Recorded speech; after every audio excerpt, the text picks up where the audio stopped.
c'est pour que... Parce que j'ai envie de faire un bébé. J'ai envie vraiment. Pas avoir un bébé qui est très unique. J'ai pas envie qu'il fasse ça.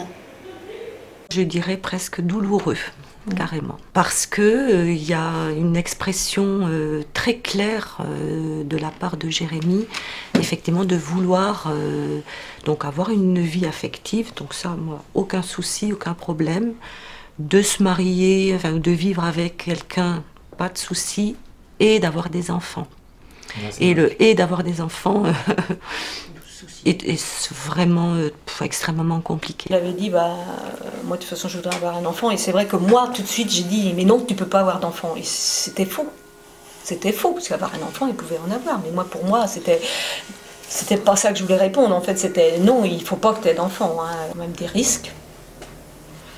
Et puis on n'a quand même pas envie, nous, d'élever. Il y a deux points de vue. Il y a le point de vue du parent de la personne en situation de handicap, qui parler de parentalité de son enfant en situation de handicap, c'est juste se dire oh là là, ça va recommencer quoi. Hein, c'est un autre enfant que j'aurai à ma charge et voilà. Je crois que ça c'est une des grosses peurs et ça c'est compliqué. Et puis il y a tout un autre bout qui est voilà, c'est des enfants qui tout de suite, on nous dit c'est des enfants, ils vont pas pouvoir s'en occuper, c'est des enfants qui vont être placés, c'est pas un avenir pour un enfant, voilà. Puis quelle image leurs enfants peuvent avoir de leurs parents, enfin. Souvent, il y a une espèce d'effroi quand on aborde la question d'une personne en situation de handicap qui va devenir parent. Oh, comment ils vont s'en sortir, quoi. Si je mettais un critère à devenir parent, c'est comme si je disais celui-là il a le droit et celui-là n'a pas le droit. Moi, j'ai pas ce pouvoir, je l'en veux pas. Nous ne pouvons pas décider quel spécimen de l'espèce doit se reproduire et quel spécimen de l'espèce ne doit pas se reproduire. Si nous décidons ça, nous avons fait un pas vers le vide, vers le noir. Je me suis aperçu assez rapidement que la différence, c'était pas tant dans le comportement des gens. La différence était dans la représentation qu'on en avait. T'as les gens qui nous jugeaient mal en dehors de chez nous et ils ont mal jugé sur nous et puis on était au tribunal parce qu'ils avaient peur que nos enfants étaient malheureux. Le juge a vu que bon voilà, on avait on avait des difficultés et puis qu'on était prêt à qu'on nous aide et puis elle disait qu'elle va refermer le dossier et puis il n'y aura pas de suite. Donc il y a beaucoup de regards, il y a beaucoup de choses qui mettent en incompétence, qui peuvent mettre en incompétence. Sentiment d'être très surveillé, beaucoup de personnes handicapées, surtout les mamans, dès l'hôpital en parlent en disant ils n'arrêtent pas, ils me surveillent, ils regardent tous mes gestes. Le stress parental va avoir une influence sur une sorte de sentiment d'incapacité, qui lui-même va renforcer le stress parental. Et il y a une sorte de cercle vicieux. C'est là où les professionnels interviennent. On va protéger l'enfant, on va aider l'enfant à grandir. Certes, il est dans une famille, mais quand la famille a des difficultés, c'est compliqué de considérer la famille. On va considérer l'enfant. Le travail avec la famille, c'est difficile. L'enfant devient un symptôme, donc il faut l'enlever. Mais si on ne travaille pas avec ce qui fait problème, qui peut être effectivement la difficulté des parents, on n'y arrive pas.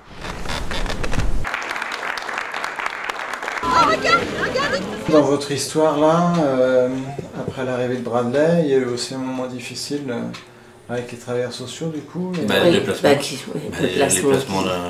placement. Le placement ça a été difficile. Est-ce qu'on allait tenir, est-ce qu'on allait avancer tous les deux pour sauver le couple plus la vie de famille quoi. C'est pour ça que j'ai du mal à comprendre quoi. J'ai du mal à comprendre du pourquoi on en est arrivé là avec les petits alors que quand en tant que parent on n'a pas l'impression de faire les choses mal quoi. Donc si des professionnels aguerris viennent m'expliquer ce que je dois faire mieux et que je comprends pas, c'est vraiment que je suis pas compétent. Donc ça renforce encore ce sentiment d'incompétence et le stress. Le rôle de père, je l'avais pas vu de mon père, donc je pouvais pas entre guillemets savoir comment ça se passait. Et donc voilà quoi. Souvent ces parents, il y a eu une sorte d'impensé de la parentalité. C'est-à-dire que personne n'a pensé qu'un jour il pourrait être parent. Donc personne ne leur a jamais parlé de la parentalité. On est dans la prudence, c'est-à-dire qu'on lui dit, tu sais, ce qui est important, c'est que toi, tu t'assumes d'abord. C'est pour pouvoir assumer des enfants, donc tu as encore du chemin à parcourir, tu vas le parcourir, etc. Puis après, on verra. C'est peut-être ça notre mot, on verra et tu verras. Est-ce que c'est plus dur de se dire, une fois qu'il a des enfants, cette charge elle nous revient presque de façon logique et naturelle, alors que est-ce que des professionnels peuvent en avoir, enfin, ou est-ce que nous on donne cette autorisation, ou cette légitimité à des professionnels pour s'occuper aussi de cette question-là, quoi. Sacrée question. Je crois que j'ai vraiment pas de réponse à cette question-là. Non, je n'arrive pas à me projeter dans cette hypothèse. Il faut décoller les choses, c'est pas que le parent, c'est l'environnement aussi. C'est qu'il y a des gens qui effectivement ont des difficultés, mais l'environnement, le couple, c'est-à-dire que le conjoint va pouvoir compenser des choses, il y a suffisamment, c'est des gens qui sont en capacité d'alerter, il y a de la famille autour, où il y a des gens ressources, c'est pas un parent avec son handicap, c'est des multi... Il faut regarder le truc de façon beaucoup plus globale. Il y a des facteurs plus favorables et des facteurs, on va dire, plus dangereux. Mais... Comment aider ces parents qui ont, eux, enfin, à terminer de se séparer de leur famille d'origine. Parce que c'est ça qui va conditionner le fait qu'un jour, ils vont pouvoir accompagner leurs enfants à aller vivre leur vie, quoi. Et quand Laurent il vient, il dort là. Et ouais. Il dort avec moi. Ça, c'était dur pour les parents. Mais Ouais. j'ai dit, maintenant, je suis une femme aussi, alors moi aussi, je vais trouver quelqu'un aussi. C'est sûr. Il y a un moment, arrête de me poser plusieurs questions, parce que moi, je n'en ai marre. C'est entre moi et Laurent, mais c'est pas leur problème, ça. Reconnaître à l'autre, au-delà de son trouble psychique, une place d'humain. Voilà, comme tout à chacun dans notre société.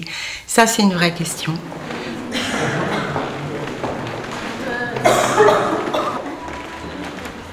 Et ça rejoint le travail avec le réseau de professionnels. Je trouve que la parentalité et la question de la mise en danger de l'enfant, c'est des choses où tout humain est sensible à ça. Et du coup, dans ce réseau de professionnels qu'il est nécessaire d'avoir autour de chaque famille, on voit bien que la situation de handicap et les formes que ça peut prendre au quotidien viennent heurter les professionnels. Et que du coup, c'est absolument nécessaire que les professionnels travaillent ensemble pour se décaler. Enfin, pour moi, c'est même une posture philosophique, c'est-à-dire on ne peut pas réduire quelqu'un au fait qu'il est déficient intellectuel. Il n'est pas que ça quand même dans la vie. C'est un garçon, c'est une fille, enfin, il a plein d'autres choses. Enfin, je sais pas, ça plairait à qui d'être réduit à une caractéristique de sa personnalité? Moi, si on me réduisait à un grand à cheveux longs, je trouverais que c'est un peu sévère. J'ai d'autres défauts. C'est là où il y a une inversion, parce qu'on dit une personne handicapée vraiment a beaucoup du mal à élever bien l'enfant. C'est sûr, dans cette société où elle se trouve isolée. Mais la cause pour laquelle aura du mal à élever l'enfant, c'est pas parce qu'elle est handicapée, c'est parce que la société l'isole en tant qu'handicapé. Simplement de savoir qu'est-ce qui différencie un parent handicapé d'un parent tout à fait dit normal, en tout cas. Qu'est-ce qui les différencie? Est-ce que c'est le handicap? Est-ce que c'est les apprentissages qu'ils ont pu faire? Est-ce que c'est la famille dont ils sont issus? Est-ce que c'est les projections qu'on a pu faire sur eux pour qu'ils deviennent un jour parents? Je dis souvent, il faut d'emblée parler de parentalité positive, sans se poser la question du handicap en premier. Pour moi, la parentalité des personnes déficientes intellectuelles qui se développe, c'est un signe que l'intégration des personnes déficientes intellectuelles est en voie de réussite. Est-ce que vous avez quelque chose à dire pour conclure? Non, après c'est un autre débat, je pense, mais Dès qu'on a des points faibles, c'est la réalité de la vie, c'est dire qu'on a des points faibles. Peur, ils ont peur, ouais, notre comportement, ouais.